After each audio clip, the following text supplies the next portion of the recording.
by the dawn's early light, what so proudly we hailed, and the twilight lies gleaming, whose broad stripes and bright stars through the perilous fight. Oh, the ramparts we once were so gallantly streaming, and the rockets restless, the bombs bursting in air, gave proof through the night that our flag was still there. Oh, say, does that star-spangled banner yet wave for the land another praise in the home of the brave.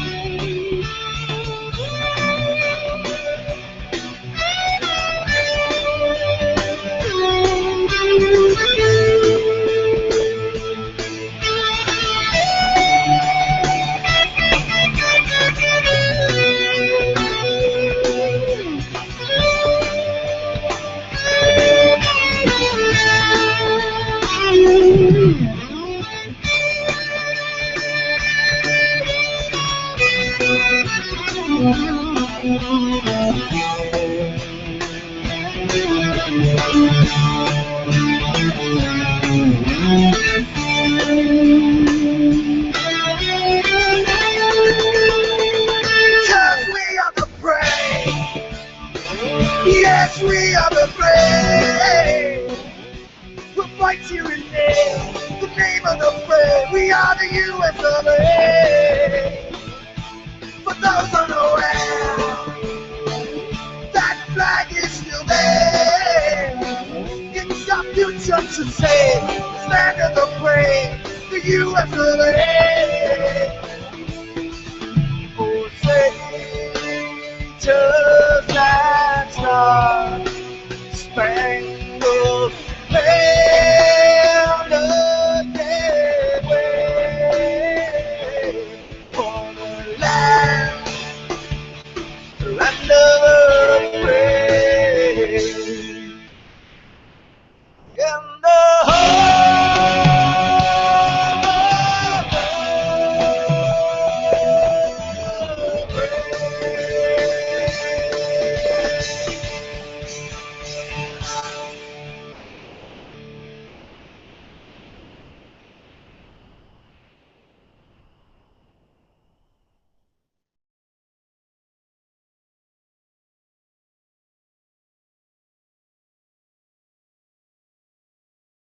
The trail of the 3rd Army and the 19th Tactical Air Command and the 8th Air Force is marked by more than 40,000 white crosses, 30,000 dead Americans.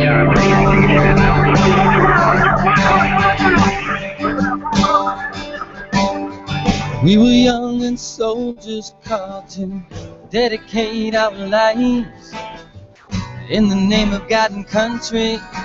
Do what's just, boys. Go do what's right. A hot band of brothers waiting on our chance to add one more page unto the victory dance. Here am I, Lord, send me, send me. Victory lies in the spirit of the lives of the men who died for me.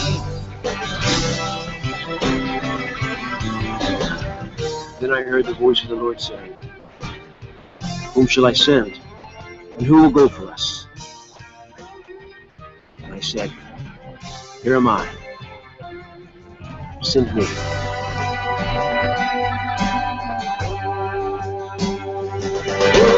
send me home. This is Michael Broderick, Marine Corps veteran, actor, and Gallant Few board member. You are listening to the New American Veteran on Vets on Media. Now here's Carl Monger. Hey, hello. Welcome to the St. Patrick's Day episode of the New American Veteran. My name is Carl Monger, and I am proud to be an American veteran. TNAV is a broadcast of Gallant Few, Inc., a 501c3 nonprofit. Our mission is to prevent veteran isolation by connecting new veterans with hometown veteran mentors, thereby facilitating a peaceful and successful transition from military service to a civilian life filled with hope and purpose.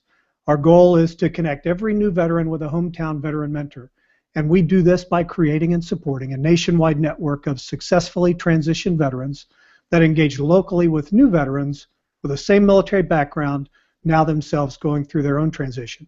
We believe this will prevent veteran unemployment, homelessness, and suicide. Today's episode is dedicated to 11 warriors killed in training this past week.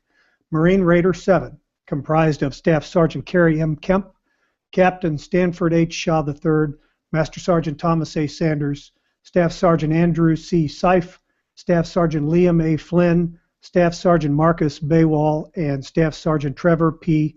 Blaylock, and the Louisiana National Guard aircrew known as Mojo 69, Chief Warrant Officer 4 George W. Griffin Jr., Chief W. Officer 4 George D. Struther, Staff Sergeant Lance Bergeron, and Staff Sergeant Thomas Florich.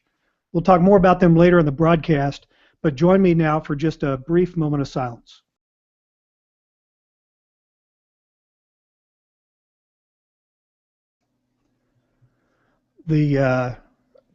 An incident like that, whether it happens in wartime or peacetime, in training or in combat, brings back a ton of memories for me, because during the last 12 months that I was on active duty, we also, now I know who doesn't listen to my show, we also had a Black Hawk that went down the Great Salt Lake, and it killed 12 out of 13 that were on board. It's an absolutely devastating occurrence, and we'll talk more about that later when I bring the Raider Project director on. A couple of things I want to run over first before that. One is, I didn't get a chance to listen to the whole thing this morning, but Boone Cutler, he does his Tipping Point live broadcast every Saturday morning, and he archives it up to Podmatic, tippingpoint.podmatic.com, tippingpoint.podmatic.com. And he has a recording there that he's talking and picking apart and analyzing that was taken during a meeting inside the Phoenix VA with leaders, staff members of the Phoenix VA, and they talk about how they do or don't care for veterans that are in the facility. And during the first part of it, I was particularly troubled to listen to them talk about the number of veterans that get up and walk out because they're not able to get to them. And it's something I think everybody needs to listen to. I need to listen to it more in depth because I want to learn a lot more about what that is, and hopefully shining that spotlight on it the way that Boone is doing are going to help accelerate some changes, not only at the Phoenix VA, but at VA all over the country. And some of the things that happens there is just so doggone ridiculous. Like this last year when we talked about they didn't have a waiting list. You know, there's a secret waiting list, and how people were just absolutely astounded in the news media that the VA was maintaining a secret waiting list. A secret waiting list has been common knowledge to any veteran that has gone to any care at the VA for years.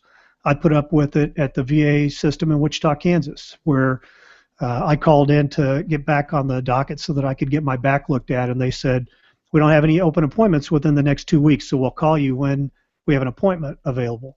And I said, oh, so you're putting me on a waiting list? And they said, no, we're not allowed to have a waiting list. And I said, well, then how are you going to know to call me when you have an appointment available if you don't have a waiting list? And the gal on the phone, I kid you not, said, all I can say is we don't have a waiting list. So clearly they had a waiting list. She was admitting they had a waiting list by saying that they would call me back, because how else would they even possibly know? So that stuff's been going on forever. The spotlight is not bright enough, and it needs to get brighter, and the heat needs to get turned up a lot more. Second thing that I want to talk about here, I want to give a shout out to my uncle, my mother's brother, Bernie Drowatsky, who is an Air Force veteran, career law enforcement officer, started the SWAT team in Wichita, Kansas, was decorated for heroism a number of times. One time he traded himself for a child that was being held hostage by a guy in a house, and a very, very famous incident back in Wichita, Kansas. Here I am, a senior in high school, getting ready to go to my senior prom. I turn the radio on, and I hear, police officer Bernie Drowatsky has just traded himself for one of the hostages. And that turned out to be kind of a long night, but he came through that fine, and as fine as you can be, scarred by all the things that happen to you when you both serve in the military and then have a career in law enforcement. So anyway, last night he was taken to the hospital by my mom because he was having a lot of chest pains. He ended up having some stents, I think 3 stents put in. He's doing great. He's pushing 80 years old, so this will probably give him a little more piss and vinegar here for hopefully the long-term future. But I appreciate everybody keeping Bernie Drowatsky in their thoughts and prayers. Run, Ranger, run. And then I have one more announcement after this, and then my buddy Nick Koumalatsos, the director of the Marine Corps Raider Project, is going to be coming on. And Run, Ranger, Run 3 is now complete. We're still trickling in some donations. I've heard there is a phantom check coming from a big check writer in the New York City area. Has not shown up yet. Don't have any clue whether it's a penny or $1 million. It's probably somewhere in between those, probably closer to the penny side. But the good news is we've raised more money than we ever have through Run, Ranger, Run, and we've surpassed $135,000 in donations through the CrowdRise page, the event page. Of even more importance, we had just a hair under 1,000 athletes that participated, in some 3,000 people that we know were exposed to the message because they donated money or they participated as an athlete. It is so critical for us to get the word out about what's going on in the world of veteran care and the issues that every veteran faces. And those issues of unemployment, homelessness, and suicide remain above civilian population levels, the general population, and they at least ought to be on par with the civilian population, if not better than that. I want to share my screen over real quick because one of the things that we did, we had a volunteer that owns a little business called SAR Global Tool, and this is his blog. It's sarglobaltool.blogspot.com, and he built this amazing knife. And he's got some photos of the finished product here. And this is a Ranger veteran that, it looks like I need to jump over to the other screen so that I can actually scroll here. Give me a second here. See if this works.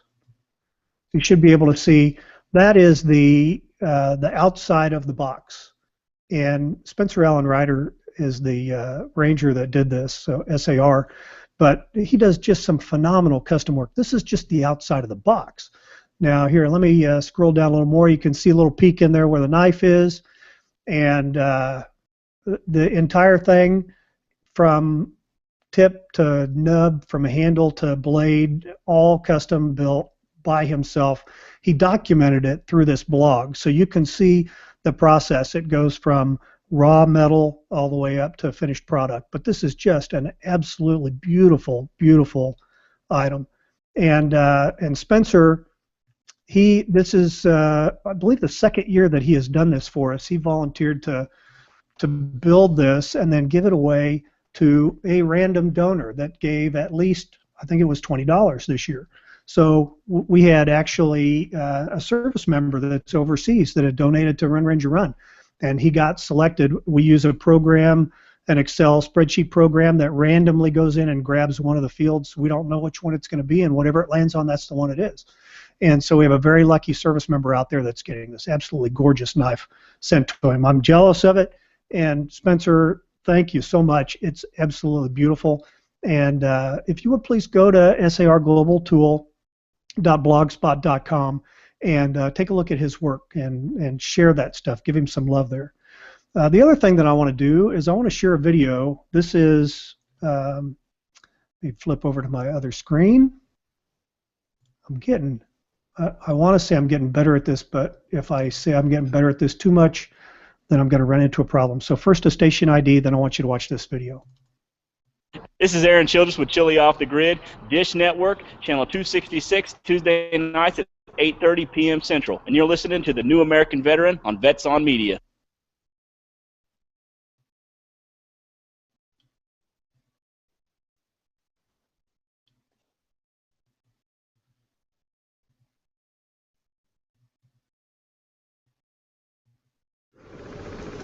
Good morning. My name is Tony Clark, and once again this year we'll be going back to Death Valley for the Badwater 135 Ultra Marathon. This will be my. Hey, what? I'm going to stop that because I'm not hitting the right button to get it to show up on the screen. So let me get myself reset here real quickly.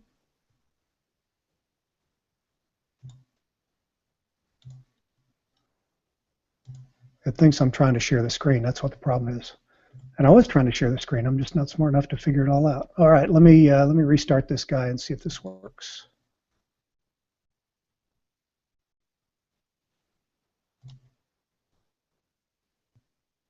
Now we're talking.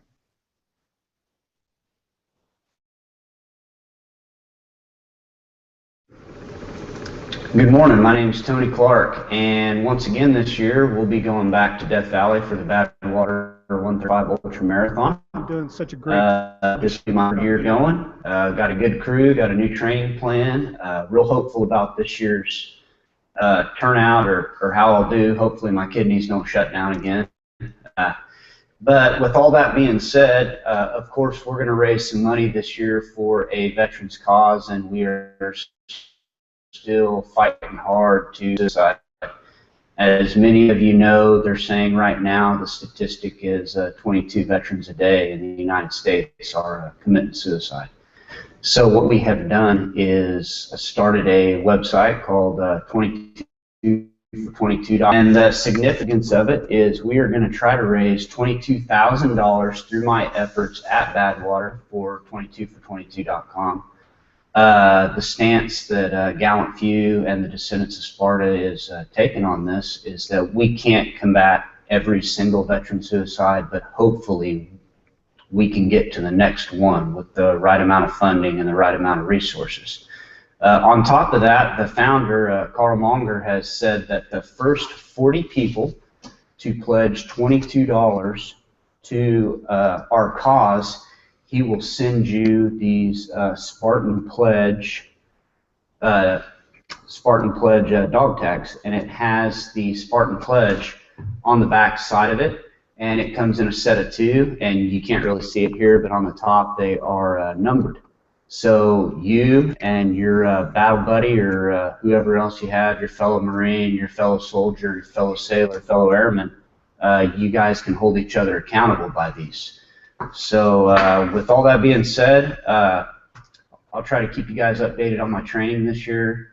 I know my wife's she's gonna set some pictures up on Instagram, and again, 22for22.com, and we're gonna try to raise $22,000 for 22 veterans a day.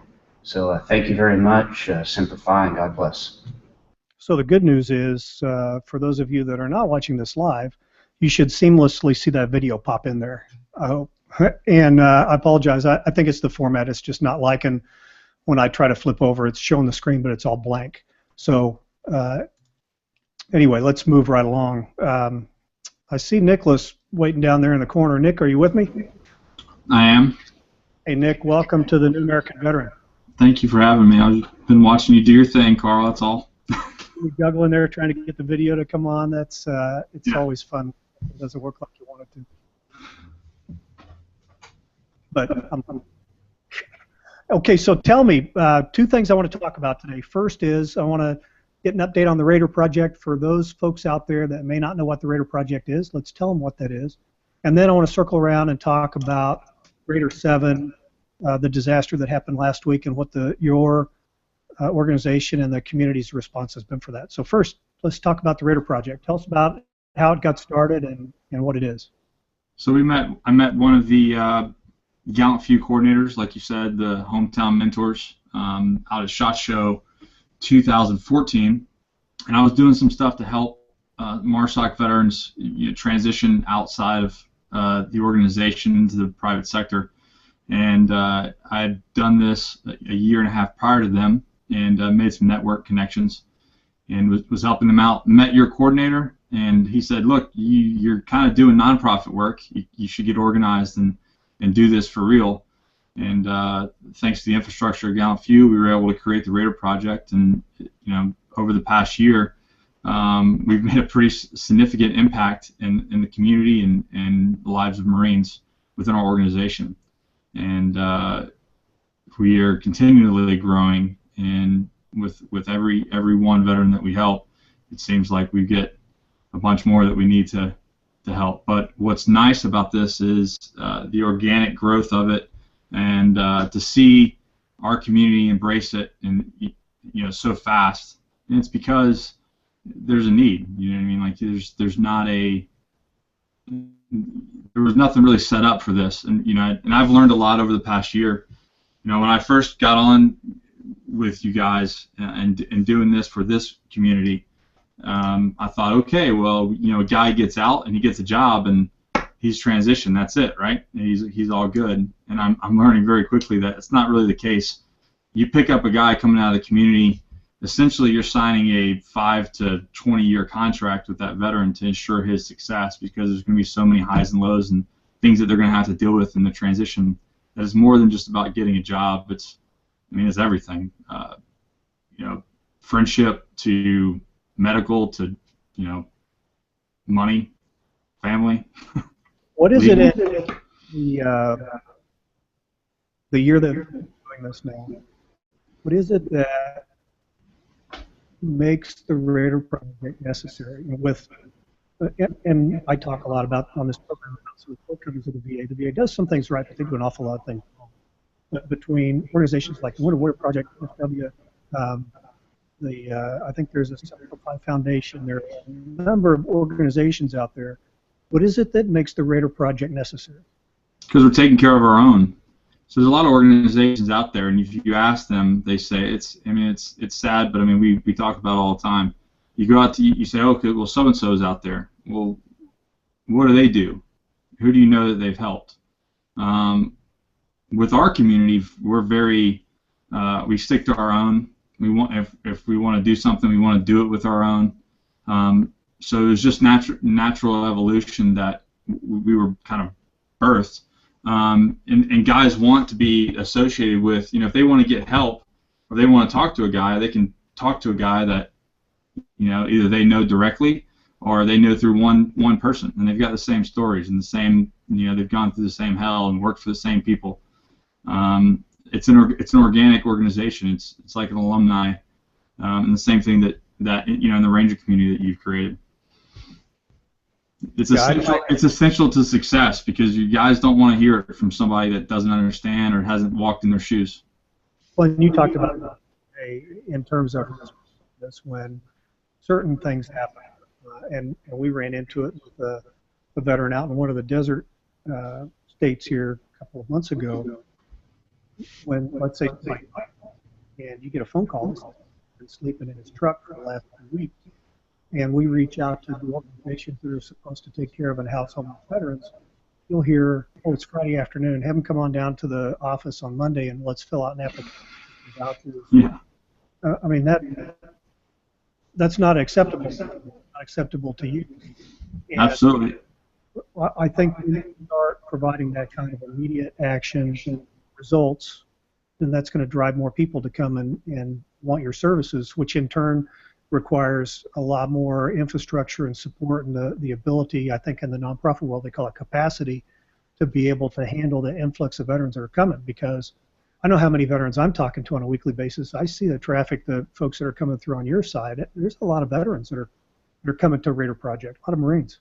Absolutely. And I was going to say, you know what really grinds my gears? You and I recently went to the President Bush Summit, and somebody asked the question to them, what's more important if a veteran is homeless, so what do? Is it more important to immediately meet those needs of getting a roof over his head, or is it better to find out why he's homeless in the first place? I'm like, that is completely two different things.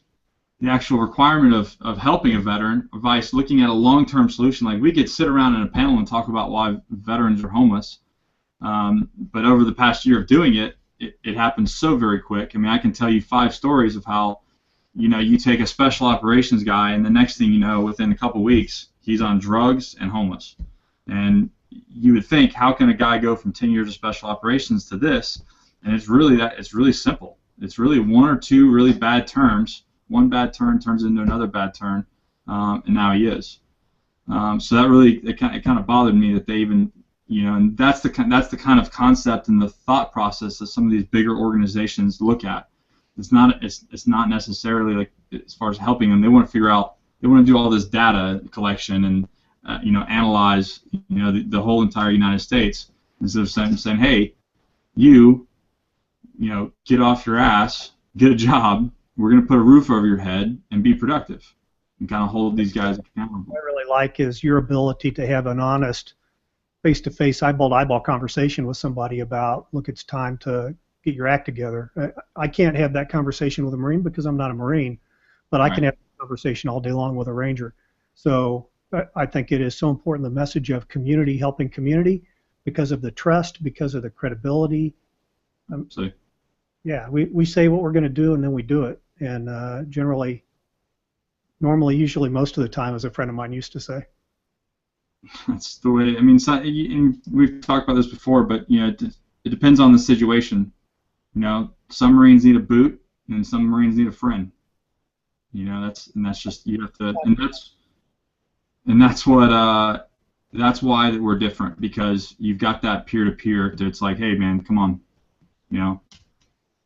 let's go. Walk me through the mechanics. Somebody says, hey, I want to join the Raider Project. I want to get involved. What do they do? The first step that I do is, if it depends if it's an urgent need, if it's something that's a crisis situation of somebody wanting to hurt themselves or others, then we'll get involved in a different capacity. But if they're saying, hey, I want to get involved, I want to join the organization, the first step I do is get them to sign up online so that we can verify their status. So that anybody that we help and everybody that we have under the Raider Project is all a verified veteran, which now is a very important thing. Like we've seen DD-214s on Word documents and some other wazoo stuff, but that's the first step. And then apart from that would be to connect and figure out what those needs are and what the steps are for that veteran to to transition on with life. And it's not a one-step thing. It's, like I said, it's signing a contract with the guy. Talk to me about operator-owned business. What's that? So what we've done is we've taken our community and it allowed, once a guy gets vetted through our system and he is a veteran and he comes from our community, we're consolidating every small-owned business, nonprofit, whether it's it doesn't matter, a gym, clothing line, if you've got a nonprofit, and we do have a bunch of those up there, so that we can support our own, we can support them and push them, because a part of us making sure that they're successful is to make sure their business is successful, and so we support all of that as well.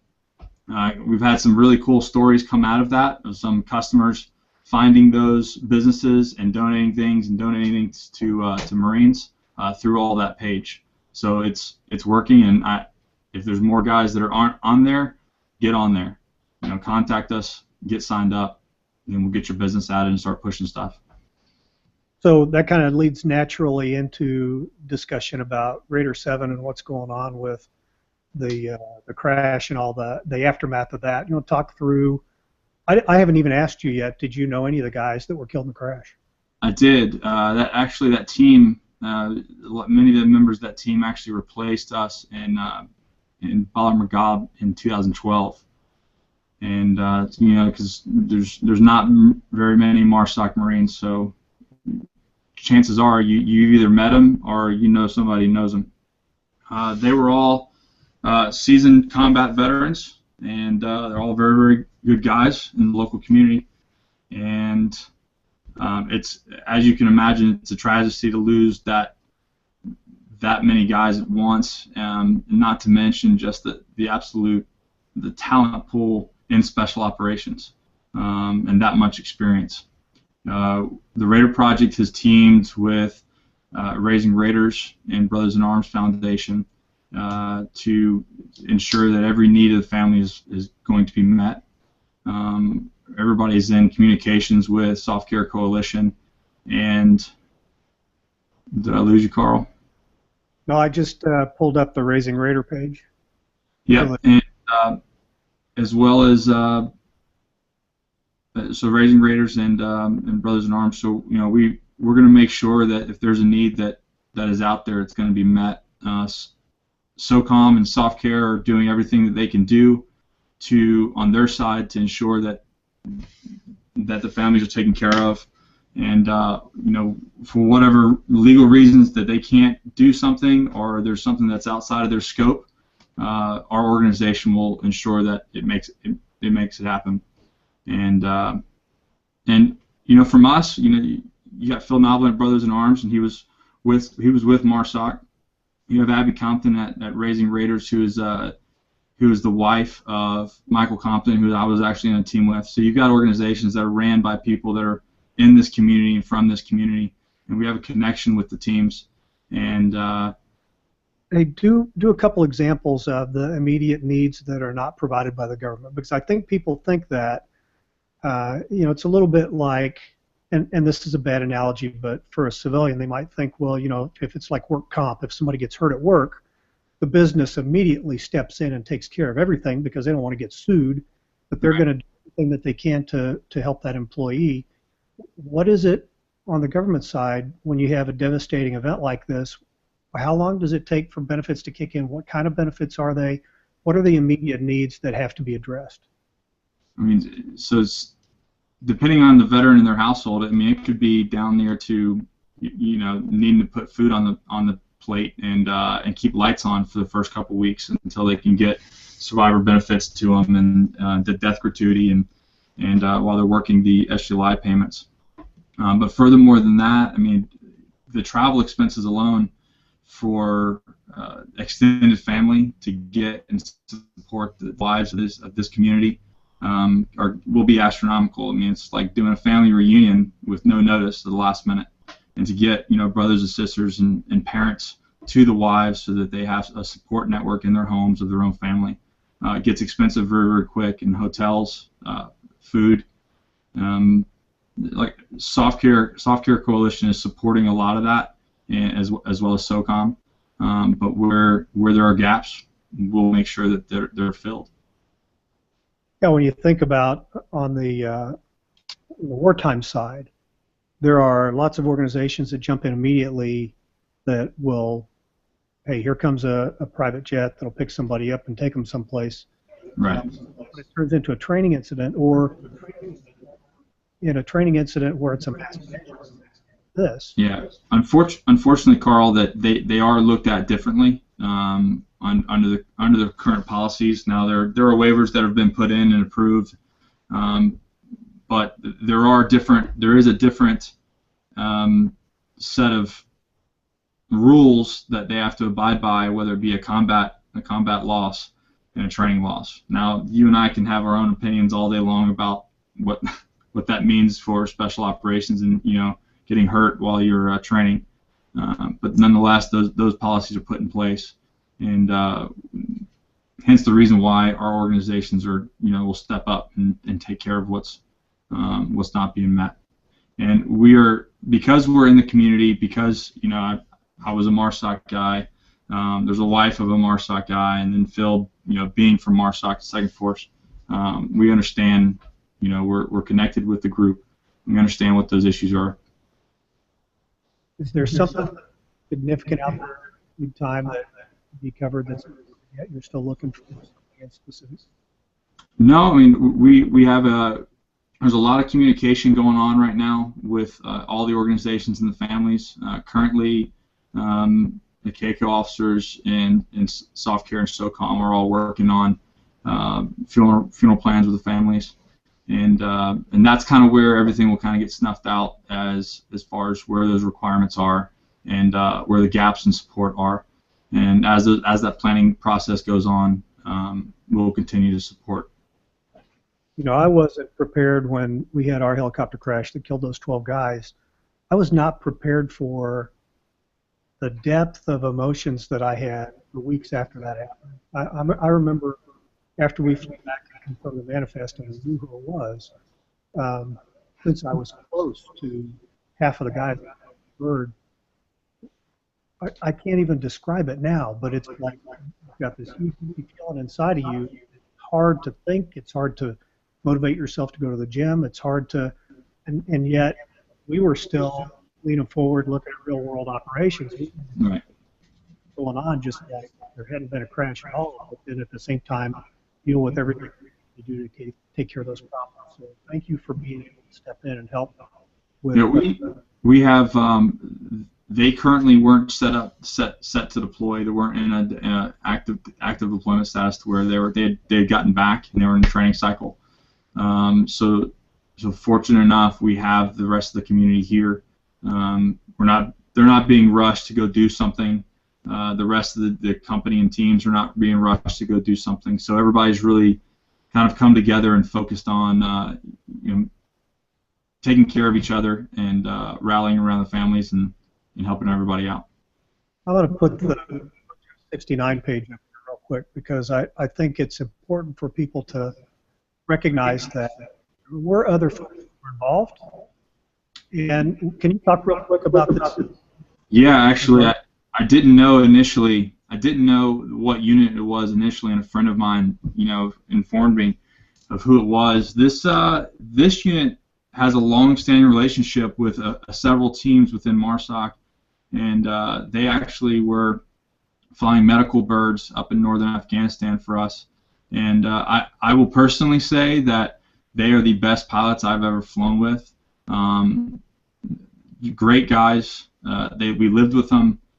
They started supporting, I think it was around 2009 that they started, 2009, 2010, they started supporting MARSOC, just because they were co-located, and great guys, and the most experienced as far as talented pilots I've ever flown with in my entire career.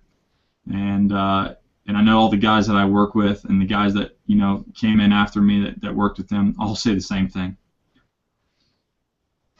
I think I'll make sure and pass the links around. I'll when I go back in and update this. I've now learned how to do post-production and insert links on the show. So I'll put stuff in there that people can click on so they can go and support. You can see there with Mojo 69 there, they haven't raised very much money. It's not nearly as visible. Maybe is not exactly the right term, but that's part of it. A National Guard unit doesn't get the same kind of visibility or press that a Marine Special Operations unit gets. So we need to make sure they get a little bit of help out there too. If you go to our Facebook page, we've also put that on there as well. So they're on that page. Great. What else do you need Raider project-wise before I let you go today? I think that's it. I mean, we've got some events coming up.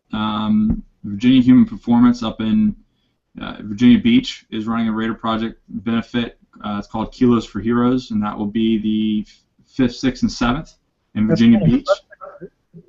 What's that? Kilos for Heroes? Kilos for Heroes. So. I think you said kilos like drugs. No.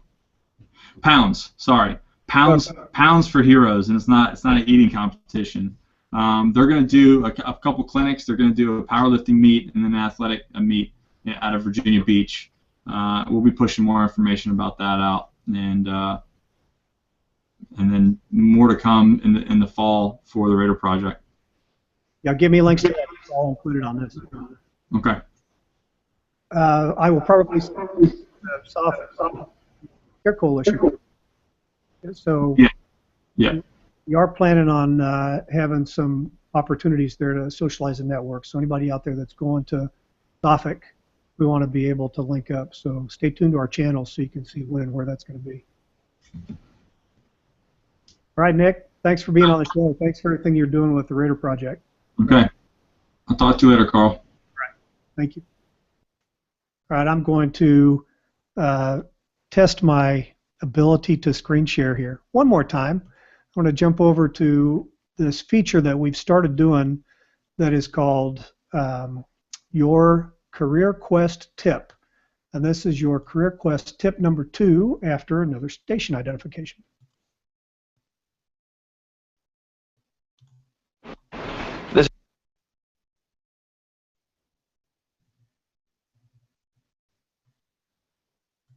And he started talking and then he stopped. So let's find out why that happened.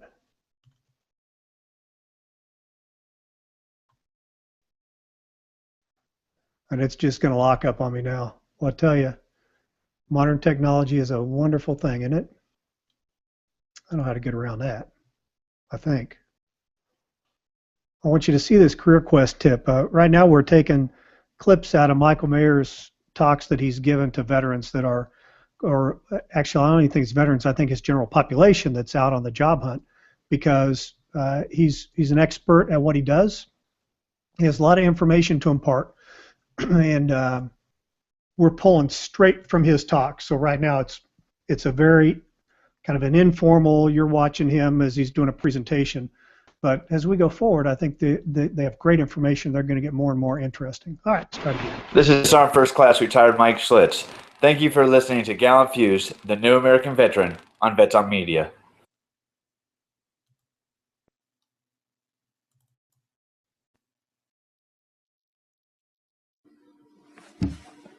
Self-empowerment. I think that everything that I'm going to discuss with you today is about self-empowerment. Because if we do only what we discussed earlier, and that is point and click, you look online, look at the job boards, you reply, you're not really empowered. What you're doing is you're waiting for someone to contact you. And I think that's a losing proposition. The only way to increase your odds with that kind of formula is to have so many things going that you can hope that you'll hear from somebody. Years ago, it used to be that if you would send out a printed resume by snail mail, the ratio was if you sent out 100, you'd get 1 or 2 replies. Nothing's changed. If you do it online today and you send out 100 resumes, CVs, it's no different. You might get 1 or 2 replies. The difference is it's faceless. Human resources is less human than ever. There's nobody to talk to. So what do? You wait by the phone, you wait by your email, you wait for somebody. I don't know how people can do that. I still am a proponent of knocking on doors, shoe leather, walking out, meeting people, shaking hands, and we'll discuss that more. But the more options you provide for yourself gives you self-empowerment. And what does that mean? It's increased freedom. The problem with the status quo, everyone's doing the same thing. Everyone's a cookie cutout, looking like everybody else. We talked about if you're no different from anyone else, why should anyone choose you? The status quo, believe it or not, nothing has changed, really, when it comes to looking for a job and interviewing, especially pursuing a job, since the late 90s. They talk about the modern methods. Well, in the middle 90s, everything became about email and digital inquiries. And it hasn't changed. And frankly, companies aren't keeping up with the transitions with the marketplace. So we're all stuck in the same thing. And the status quo just isn't working for most people.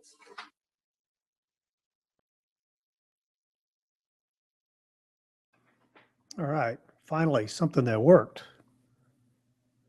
That concludes the show for today. You know, we're on just. Thanks for tuning in to my dad's radio show. You are listening to Gallant Fuse, the new American veteran, on the Vets on Media Network. Never before did it have a long gap in between those, so I'm not sure why it's doing that this time. But as I continue to learn, the show will get better. Good information, though. I hope that you find it helpful and interesting and motivational. Look us up. GallantFew.org is the website. RaiderProject.org is the Marine Corps Raider Project veteran organization that Nick heads up. DarbyProject.org is ready to launch. We're finishing up the website. As soon as we get some of the back end stuff done, it'll be ready to go. And I'll be bringing the Darby Project director, 1st Ranger Battalion veteran, on this show to talk soon about how we're going to keep the Raiders from catching up to us, because that inspired a little extra motivation to make that happen. Nick's doing such a great job. He's a leader, he's a motivator, and he truly, truly cares. And when you have somebody like that cares that much and won't take no for an answer, things are going to get done. And that's the attitude that we try to have across the entire organization. So much more to say. I'm not going to go into it today because I really appreciate your time, appreciate you watching. And Tuesdays at 2 p.m. Central, Join us, and we will look for you here.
Thank you for listening to Gallant Fuse, the New American Veteran. Special thanks to Michael Broderick, Kenny Thomas, Tim Abel, Jim O'Farrell, and Madison Rising for permission to use their audio recordings on this broadcast. That rendition of Taps is a public domain recording created by a soldier or employee of the United States government and as such is not subject to copyright protection. This has been a production of Gallant Fuse, the New American Veteran, a proud member of the Vets on Media Global Network, all rights reserved. Learn more at www.gallantfew.org.